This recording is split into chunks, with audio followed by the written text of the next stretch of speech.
Full Moon sale காலை 9 மணியிலிருந்து இரவு 12 மணி வரை மே 31 ஒரு நாள் மட்டும்.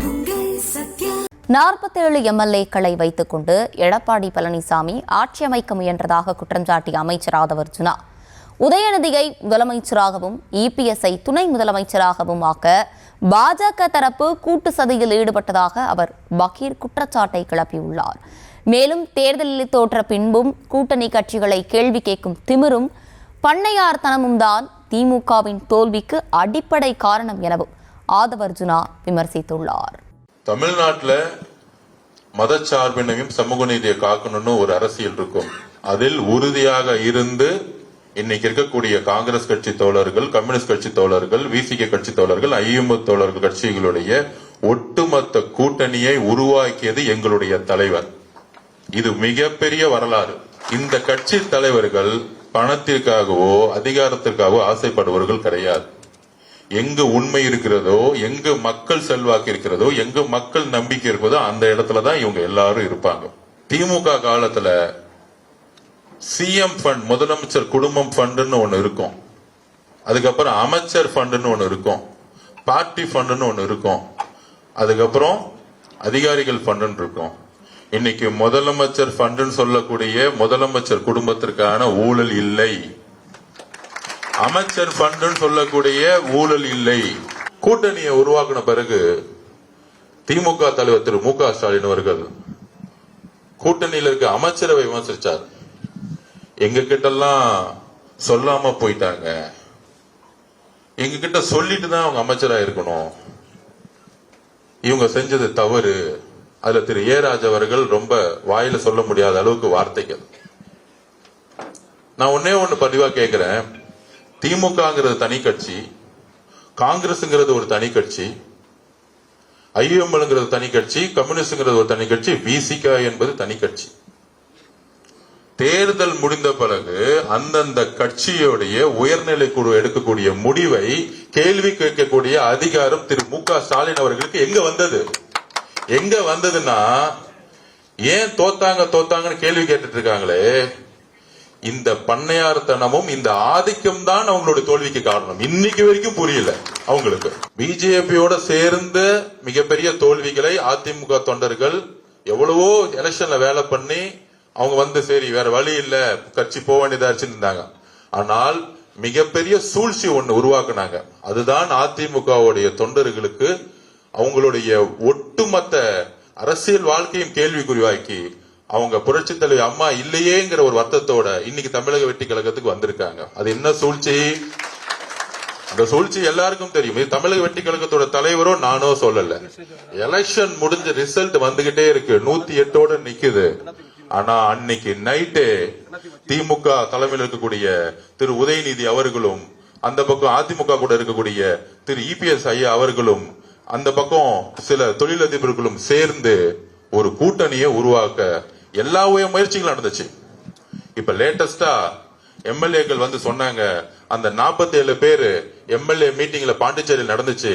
அப்ப புதுச்சேரியில் நடக்கும் போது அப்ப என்ன சொல்லி சைன் வாங்கினாங்கன்னா, இபிஎஸ் அவர்கள் முதலமைச்சர் ஆவறதுக்கு நீங்க சைன் போடுங்கன்னு சொல்லி இருக்கிறாங்க. என்னுடைய கேள்வி அதிமுக பொதுச் செயலாளர் கூட இபிஎஸ் அவர்களுக்கு, உங்களுக்கு 118 பேர் நீங்க ஜெயிச்சிட்டீங்களா? மக்கள் உங்களுடைய தலைமையை 3வது இடத்துக்கு தூக்கி போட்டிருக்காங்க. 47 எம்எல்ஏ உருவாக்கி 47 எம்எல்ஏ வச்சிருக்கவங்க எப்படி முதலமைச்சரா ஆக முடியுங்கிற நம்பிக்கையோடு புதுச்சேரியில எம்எல்ஏ மீட்டிங்ல எப்படி நீங்க எல்லா 47 எம்எல்ஏ கிட்டயும் சைன் வாங்க முடியும்? இதுதான் சிபிஎஸ் சண்முகம் கேள்வி எழுப்பினார். திரு உதயநிதி அவர்களுடன் சேர்ந்து திரு உதயநிதி அவர்களை முதலமைச்சராக்கி திரு இபிஎஸ் அவர்கள் துணை முதலமைச்சர். திமுகவும் அதிமுகவும் பிஜேபியும் சேர்ந்து இங்க ஒரு ஆட்சியை உருவாக்குவார்கள். இது பீப்புள் மேண்டேட்டுக்கு எதிரானது. பீப்புள் மேண்டேட் மக்களுடைய தீர்ப்புக்கு எதிரானது. சொன்னது பேபி அவர்கள், சொன்னது காங்கிரஸ் கட்சி. அப்ப என்ன மாதிரி சூழ்ச்சியை திமுகவும் அதிமுகவும் சேர்ந்து உருவாக்கி, அந்த உருவாக்கம் உண்மையான புரட்சி தலைவருடைய புரட்சி தலைவியோடைய தொண்டர்களுக்கு அதிமுக தலைமை மீது மிகப்பெரிய அதிருப்தியை உருவாக்கியது. அப்ப ஏன் அதிமுக கூடிய எம்எல்ஏக்களும் எங்களுடைய கூட்டணி கட்சிகளுக்கு நாங்கள் பதிவு பண்ணோம். நேத்தே போன் பண்ணி நான் சொன்னேன், எந்த எம்எல்ஏயும் எதையும் ஆஃபர் கொடுத்து தமிழக வெற்றி கழகம் கூப்பிடல. அப்படி ஒரு தலைமை எங்களுக்கு கிடையாது. இயற்கையாக நேசிச்சு அன்புடன் அதிமுக இருக்கக்கூடிய எம்எல்ஏக்கள், முன்னாள் எம்எல்ஏக்கள், எம்பிக்கள் வராங்கன்னா எங்கள் மீது நம்பிக்கையும் எங்க தலைவர் மீது நம்பிக்கையும் மட்டுமே அவங்க வராங்க. நாங்க மாற்று கட்சியில அண்ணன் செங்கோட்டையன் வரும்பொழுது இன்றைக்கு தலைவர் அவருக்கு கொடுக்கக்கூடிய ஒரு மரியாதை இருக்கு, தன்னுடைய சொந்த குடும்பம் மாதிரி மரியாதை கொடுத்தாங்க. இதை பார்த்து எல்லாரும் வராங்க. இதுதான் உண்மையான அதிமுக. அப்ப புரட்சி தலைவமா உயிரோடு இருக்க வரைக்கும் திமுகவுடைய குடும்பம் என்னெல்லாம் சூழ்ச்சி செஞ்சுச்சுன்னு அவங்களுக்கு தெரியும். அவங்களுடைய இறப்புக்கான காரணமும் யாருங்கிறது தெரியும். அப்படி இருக்கும் பொழுது அதிமுகவுடைய பொதுச்செயலர் திருப்பி இபிஎஸ் அவர்கள் இந்த ஸ்டாண்ட திமுகவுடன் சேர்ந்து இருக்கக்கூடிய ஸ்டாண்ட எடுத்த ஒரு விஷயம்தான் இன்னைக்கு ஒட்டுமொத்த அதிமுகவுடைய எல்லா தொண்டர்களும் 90% தொண்டர்கள் அதிமுக இருந்து திமுகவை தூக்கி எறியறதுக்கு தமிழக வெற்றி கழகத்தோட சேர்றதுக்கு முற்பட்டுட்டாங்க.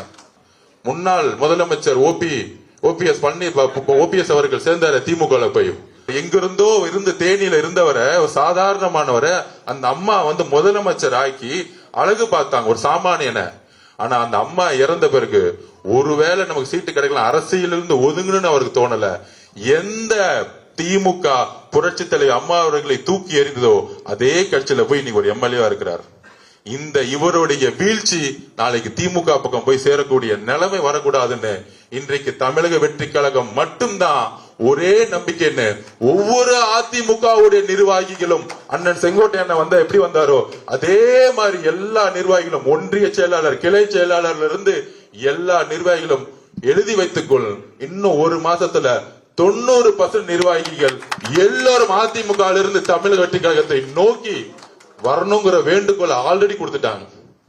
ஒவ்வொரு சனிக்கிழமையும் நம்மளுடைய அமைச்சர் பதவியுடைய வேலைகளை முடித்து ஒவ்வொரு சனிக்கிழமை ஞாயிற்றுக்கிழமையோ மாற்று கட்சிகள் இருக்கிற நான் உங்கள் அன்புடன் வரவேற்க வேண்டும். ஃபுல் மூன் சேல் காலை 9 மணியிலிருந்து இரவு 12 மணி வரை மே 31 ஒரு நாள் மட்டும்.